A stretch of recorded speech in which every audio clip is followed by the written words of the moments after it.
Senator Tillis. Thank you, Mr. Chairman, and thank you, Senator Cornyn.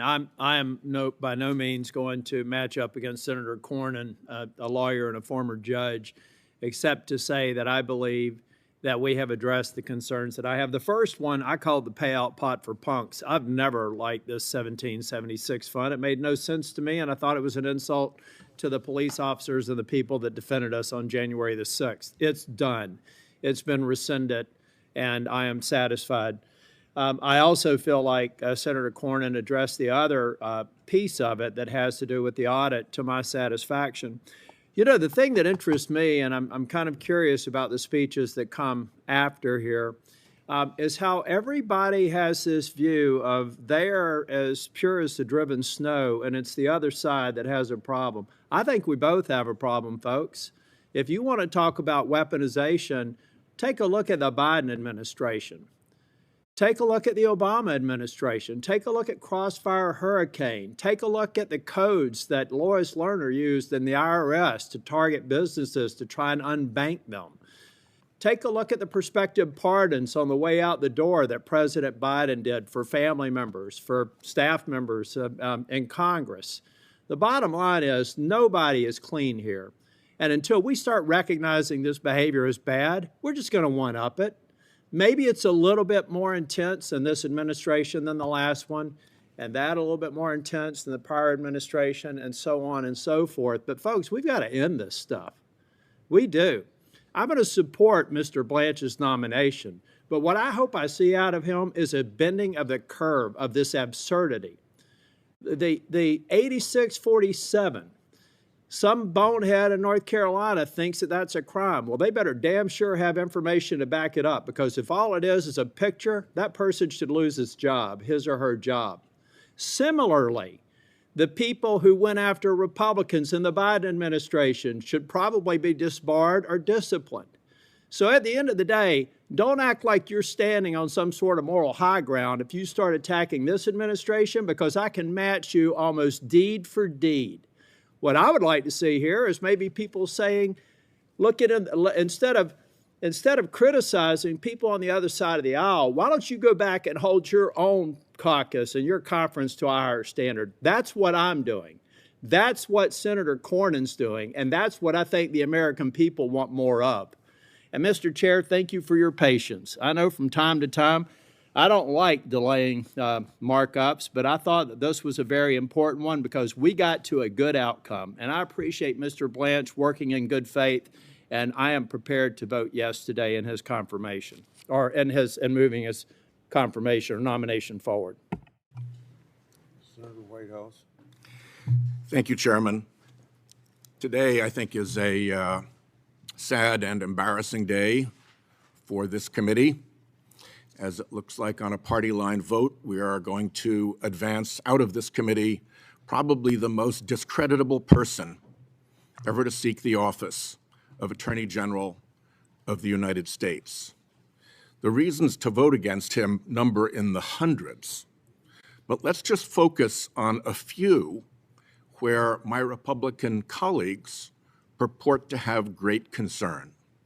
Let's start with the Epstein files, where Todd Blanche participated in the cover-up, continues to participate in the cover-up, and is responsible for a massive screw-up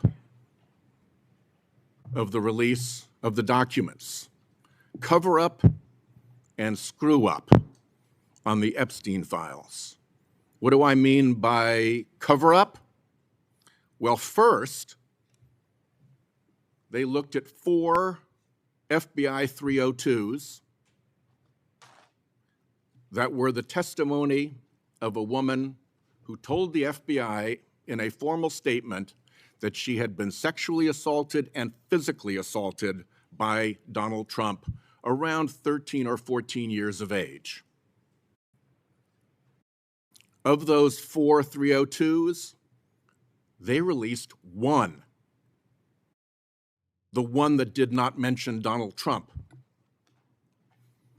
Well, fortunately for transparency, these documents had been released in other areas and bait stamped. So people figured out that some were missing. And with that, the other 302s that mentioned Donald Trump had to be produced. Only because they got caught were those 302s produced.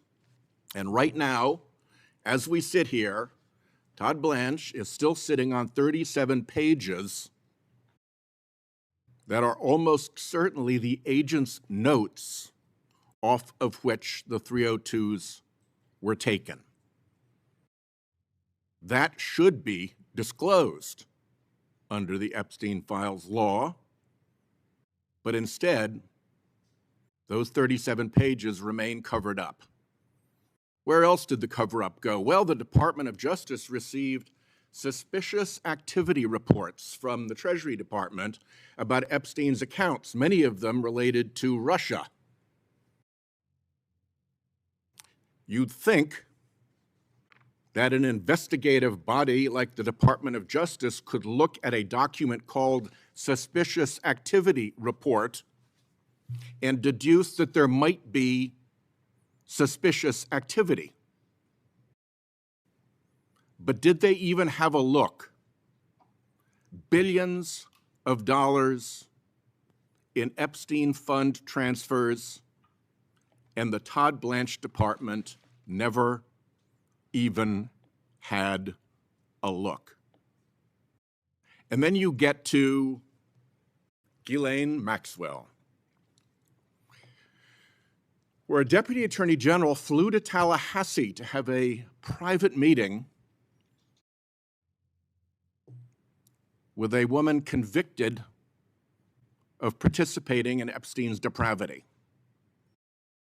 And what was the upshot of that meeting? Was it to get more information about who else was culpable, about whose secrets were still being kept? No.